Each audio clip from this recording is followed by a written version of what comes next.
Salut les readers, c'est Mathieu, j'espère que vous allez bien. Bienvenue sur ma chaîne de Booktube pour une vidéo Mon carnet et livresque, le petit rendez-vous qui va vous présenter mes lectures passées. Comme vous avez dû le voir dans le titre de la vidéo, je vais vous présenter les lectures passées de décembre 2015. J'ai un petit peu de retard dans ce genre de rendez-vous, mais je vais le rattraper petit à petit.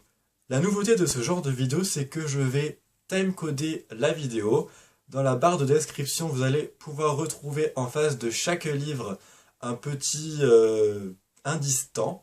Vous pouvez cliquer dessus pour vous rediriger vers le livre en question qui vous intéresse. Comme ça, pas besoin de voir la vidéo entièrement si vous ne souhaitez pas la voir entièrement. Allez, on va commencer tout de suite pour pas que la vidéo soit trop longue. Le premier livre que j'ai à vous présenter, il s'agit de la série Falling, donc le tome 1 Te succomber, de Jacinda Wilder, publié aux éditions Michel Lafon. C'est un livre que j'ai vraiment surkiffé. J'ai eu un gros coup de cœur pour ce tome 1 et je vous explique pourquoi en détail. On va suivre Nell qui noue une relation très particulière avec Kyle. C'est en même temps son meilleur ami et son petit copain. On va les suivre tout au long de leur première fois. De leur première fois qui est très touchante, très hésitante. Et voilà, c'est tout un concentré d'émotions vraiment intense. Et puis, il va se passer quelque chose dans le roman et Nell va se retrouver en fait toute seule. Quelques années plus tard, on retrouve Nell qui se rend dans une autre ville pour aller à l'université et elle va tomber sur le frère de Kyle qui s'appelle Colton. À partir de là, une attirance assez interdite va se nouer entre eux et je dirais que c'est difficile de résister à ces pulsions. J'ai vraiment adoré les personnages, que ce soit Nell, Kyle ou Colton. Chacun amène sa pierre à l'édifice, à l'histoire. Chacun a une personnalité différente mais aussi complémentaire parce que Nell arrive aussi bien à nouer, à avoir des sentiments pour Colton que pour Kyle. Voilà, c'est un roman vraiment très intense niveau sentiments. J'ai eu ma larme à l'œil plusieurs fois dans le roman. Mon cœur a fait des bonds émotionnels, mais vraiment un truc de dingue. Il y a aussi des scènes de sexe. Ce n'est pas un roman pour tous les âges, je pense qu'il faut le lire à partir de 16-17 ans. Voilà, il y a des scènes de sexe assez explicites et assez... Voilà, on va dire ça comme ça. Mais en tout cas, c'est une très belle histoire. Une histoire où la relation se noue petit à petit. Chacun prend le temps de découvrir l'autre. Et puis, ce n'est pas le coup de foudre dès le début, mais c'est une attirance réciproque. Une pulsion, une tension entre eux. Ils ont quand même des remords par rapport à ce qui s'est passé avec le petit frère de Colton. Et puis voilà, je ne peux que vous conseiller ce roman, je l'ai vraiment adoré, j'ai eu un gros coup de cœur, il se passe beaucoup de choses. Et c'est vraiment une histoire et des personnages à découvrir, donc je vous le conseille fortement. Ensuite, j'ai lu Les Pierres de Fumée, le tome 2, La Révélation de Éric Boisset, publié aux éditions Magnard Jeunesse, avec une très belle couverture, comme vous pouvez le voir. Comme le tome 1, la couverture est magnifique, même encore plus belle. Alors j'ai beaucoup aimé ce livre aussi, c'est un tome 2 dans la lignée du tome 1. Il se passe pas encore beaucoup de choses, je dirais. C'est un tome 2 où on prend quand même le temps de développer un petit peu plus l'univers, les personnages, etc. Mais on n'avance pas quand même des masses. J'ai adoré retrouver Liam et Léa où ils développent un petit peu plus leur personnalité et ils développent un petit peu plus leur côté surnaturel, leur don entre guillemets. Ce que j'aime aussi dans ce roman, c'est qu'il y a plusieurs points de vue. Donc il y a celui de Liam, celui d'Eléa et celui d'autres personnages, que ce soit des méchants ou des gentils. Ça fait qu'il y a une richesse dans l'intrigue et dans le récit qui est très intéressante. Ça fait que on est vraiment très bien ancré dans le récit. Et d'avoir tous ces points de vue différents, ça amène une certaine fluidité. On est toujours avide de continuer, toujours avide d'en apprendre plus. Et franchement, avec ces points de vue, on a des révélations sur certains personnages qui est vraiment génialissime. On apprend plus sur la prophétie des jumeaux Liam et Léa, et la fin est vraiment horrible. J'ai vraiment hâte de lire le tome 3 parce que ça nous laisse sur une révélation de dingue. Et franchement, je sais pas quand va sortir le tome 3, mais je me le procurerai vraiment dès sa sortie. Je pense que cette fantaisie jeunesse ravira les plus jeunes à partir de 12 ans, mais je ne peux que vous conseiller, même aux adultes, de la lire. Ensuite, avec mon binôme Guillaume de la chaîne Tribulation d'une vie, on a lu le tome 1 de Traqué.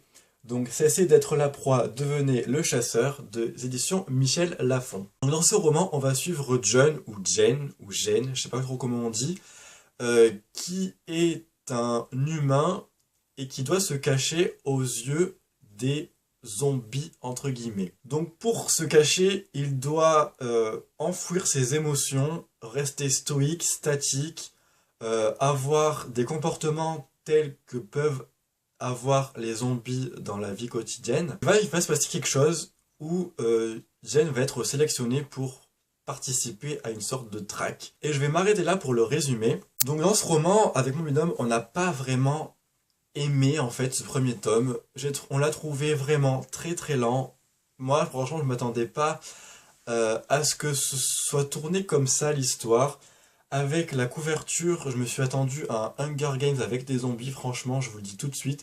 Ce n'est pas du tout ça, on n'est pas dans une arène, on n'est pas dans un concours, dans un jeu où Jen va devoir sauver sa vie.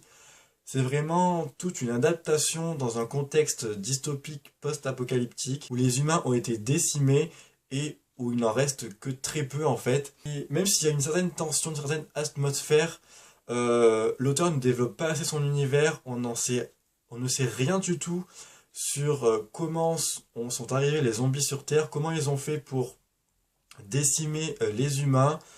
Voilà, on sait un petit peu leurs coutumes et leurs habitudes, mais on n'en sait pas plus. Après, je me suis pas trop attaché à la Jen non plus, du fait que ses sentiments soient tout intériorisés, ben moi ça me l'a pas rendu attachant du tout. Voilà, je vais pas en dire plus.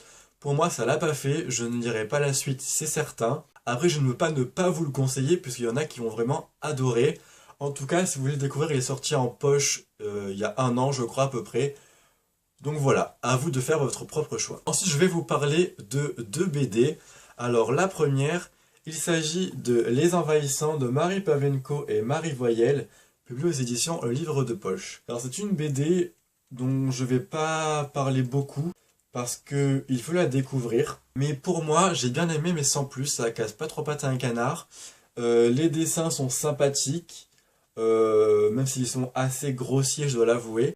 Mais voilà, c'est une histoire assez originale, assez rigolote, et ça fait passer un bon moment de lecture. La deuxième BD que là j'ai vraiment adoré, il s'agit de We Are Family de Marie Pavenko et Teresa Valero, publié aux éditions Delcourt. C'est une BD plutôt que j'ai vraiment kiffé, les dessins sont vraiment magnifiques. Je vais vous montrer une petite planche. Voilà, on s'attache à la famille, on s'attache à ce qu'ils vivent. Et les enfants sont vraiment hilarants, je me suis retrouvé dans cette famille un petit peu déjantée, délurée. Le coup de crayon, moi je l'adore, c'est très original, c'est très frais, les expressions sont très bien retranscrites, et j'ai passé un très moment de lecture donc franchement foncé. Et enfin, en décembre 2015, j'ai terminé mon année sur une déception et sur un abandon, enfin je pense que ce livre n'était pas fait pour moi. Il s'agit de Demain une oasis de Heyerdahl, publié aux éditions Au Diable Vauvert, collection Young Adult. C'est un roman où je vais pas m'étaler parce que je n'ai pas du tout adhéré, ça parle de politique, ça parle d'enjeux politiques, sociaux, culturels, environnementaux, etc. Ça m'a pas vraiment enchanté. C'est quand même un vieux livre puisqu'il est sorti la première fois en 1992. Mais voilà, je ne me suis pas attaché au personnage principal, je m'attendais à un thriller vraiment sanglant et prenant, ça n'a pas du tout été le cas. Je me suis aussi trompé par rapport à ce que je projetais de voir dans l'histoire par rapport au résumé, et c'est dommage. Donc voilà, c'est pas un roman que je vous recommande, mais si vous voulez vous le procurer, n'hésitez pas. Voilà, ça en est fini pour cette vidéo, j'espère qu'elle vous aura plu. Alors franchement, je n'ai pas réussi à parler comme je le voulais dans cette vidéo. Donc si vous voulez en savoir plus sur les livres, je vous mets les chroniques comme d'habitude dans la description de la vidéo. Voilà, j'ai eu beaucoup de mal à parler, j'ai beaucoup bugué, je vais faire beaucoup de montage, je le sens. Je vous souhaite de passer une très bonne semaine, faites de très belles lectures et je vous dis à très bientôt pour une prochaine vidéo. Salut les readers!